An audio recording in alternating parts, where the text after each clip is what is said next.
ขมเพราะคารมสายต้องเจ็บต้องอายย้อนสายห้อยเล่แปรพัน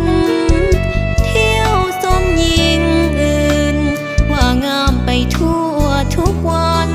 ปล่อยให้หญิงต้องลำพันแอบฝันหักสายคนเดียว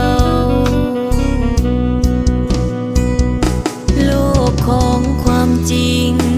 ผู้หญิงก็มีหัวใจเจ็บปวดหวั่นไหวอับอายเมื่อเธอหักหลังขังมีสองเฮาหยอกเย้าหักดุจสีวาวันนี้ต้องมีน้ำตาต้องจากลาด้วยใจอาลัยต้องจากกันไกลแต่ใจยังคิดห่วงหา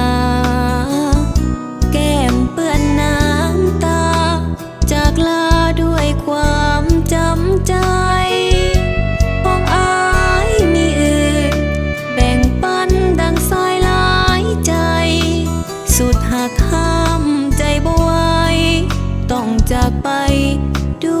วยใจอาวรณ์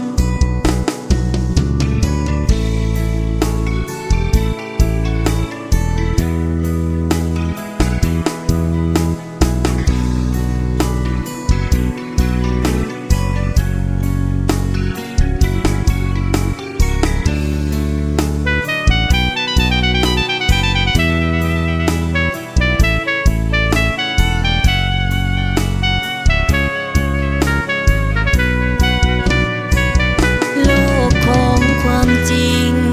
ผู้หญิงก็มีหัวใจเจ็บปวดหวั่นไหวอับอายเมื่อเธอหักหลังขังมีสองเฮาหยอกเย้าหักดุจสีวาวันนี้ต้องมีน้ำตาต้องจากลาด้วยใจอาลัยต้องจากกันไกลแต่ใจยังคิ